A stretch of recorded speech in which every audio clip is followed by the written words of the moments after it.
Ya estamos de vuelta en Zona Común, lo invitamos para que usted disfrute de la elegancia de la comunidad en el Hotel Pensión Morifaz acá en el centro histórico de Quetzaltenango, su casa en Quetzaltenango. Hoy estamos hablando sobre el segundo mes de gobierno del presidente Jimmy Morales y para eso se encuentra con nosotros el licenciado René Morales. Él es politólogo y también es catedrático universitario. Es muy importante que los políticos no olviden las promesas.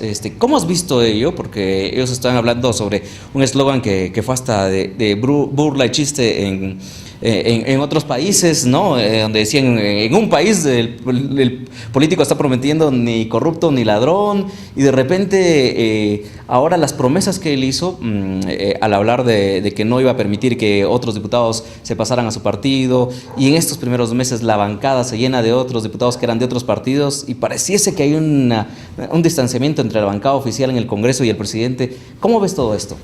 Gracias, Uri. Hay una alta diferencia entre lo que es la filosofía política y la ciencia política. La filosofía política viene desde los primeros pensadores, filósofos que, valga la redundancia, pensaron en una ciudad superior, una ciudad perfecta, lo que se conocía como una ciudad llamada utopía, así era el nombre de la ciudad.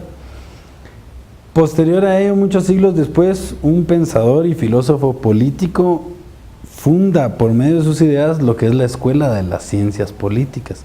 A diferencia de la filosofía política, no estudia lo que debería ser, sino lo que realmente es o lo que existe.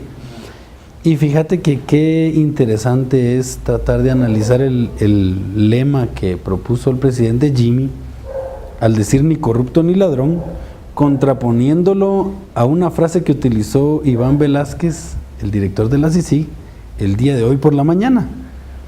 Él decía en una conferencia que dio en una universidad de Guatemala, que en Guatemala existe el 97% de corrupción.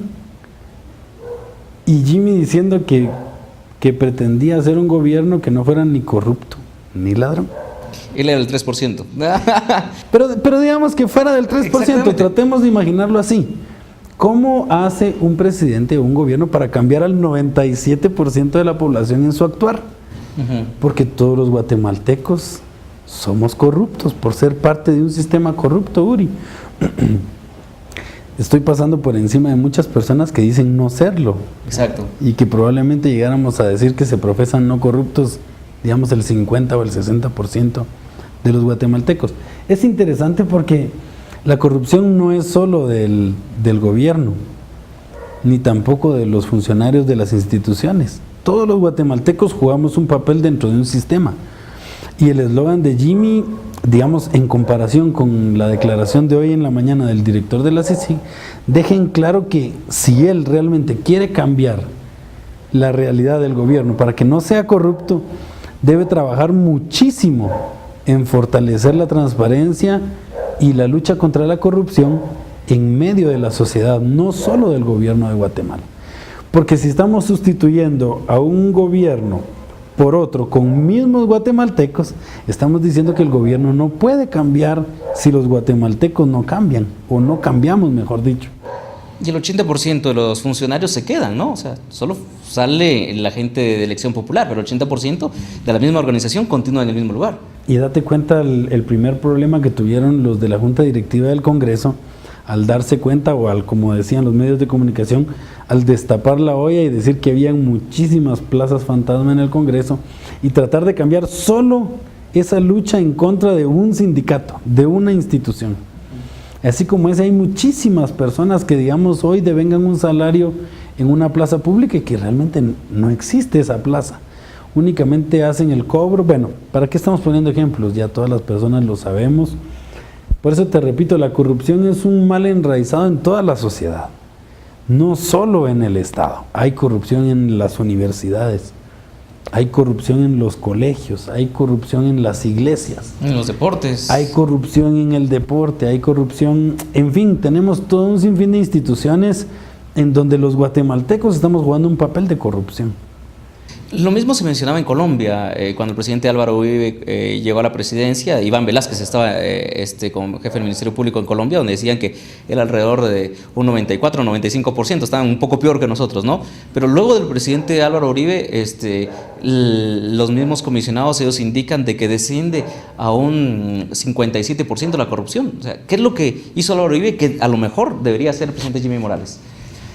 Tal vez, digamos, crear una cultura de conciencia en medio de todos los, digamos, en este caso de los colombianos que estaban sufriendo, digamos, muchos pesares por la corrupción, al igual que nosotros los sufrimos hoy en día, digamos.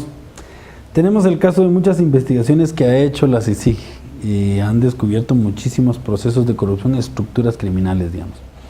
Y por el otro lado tenemos hospitales desabastecidos, clínicas desabastecidas, escuelas desabastecidas. Entonces todos nos ponemos a pensar, si no existiera corrupción, tendríamos un buen servicio de salud, digamos, un buen servicio de educación, el Estado tendría capacidad para fortalecer, digamos, todas sus instituciones, la policía no tendría necesidad de combustible para poderse movilizar, tendríamos más elementos. Es decir, yo creo que la conciencia que debe crearse anticorrupción es que si nosotros le decimos que no a la corrupción, podemos tener muchos más beneficios por medio del Estado como guatemaltecos. Pero ¿cómo lo hace el presidente? ¿Cómo hace ese llamado? Dijiste que había que hacer transparencia, concienciarlo, pero ¿cuál es el primer paso que debería hacer? Digamos, crear la cultura de conciencia. En este caso creo que lo están haciendo a través de demostrar el Ministerio Público y la CICIG que sí se pueden, digamos, desmantelar todas estas estructuras que estaban, digamos, cometiendo ilícitos. Aunque creo en gran medida que son pasos mínimos a comparación de la cantidad de corrupción que dice que Guatemala tiene, digamos.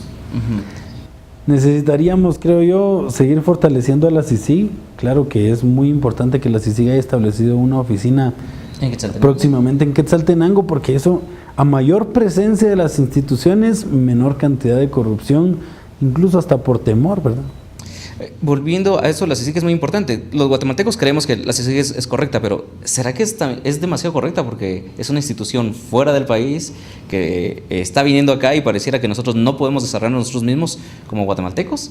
Sí, digamos, te voy a poner un ejemplo. ¿Vulnera nuestra soberanía? No, aunque creo que la institución es muy buena. Te voy a poner un ejemplo, Uri. Hace más o menos 2 meses, algunos abogados que trabajaban en la CICIG renunciaron para poder defender a algunas personas que estaban acusadas. Y vuelvo nuevamente al ejemplo de que todos los guatemaltecos somos parte del sistema de corrupción. Porque fíjate que trabajaban en la CICIG y renunciaron para poder defender a los acusados. Exacto. Es decir, ellos fueron parte y ahora... pisotearon el código de ética profesional de los abogados. Pues por así decirlo, digamos, somos los guatemaltecos en realidad. Se refleja lo que somos. Entonces, si no tenemos esa intervención, que yo la creo demasiado interesante, hasta que no tengamos la intervención de alguien que nos abra los ojos a los guatemaltecos y nos diga cómo debemos actuar para evitar la corrupción, yo creo que solo no la vamos a lograr. Qué interesante, realmente nos estás hablando sobre cómo como guatemaltecos tenemos un alto nivel de corrupción y cómo nosotros somos los que debemos de cambiar las cosas. Vamos a un corte comercial y volvemos acá en Zona Común.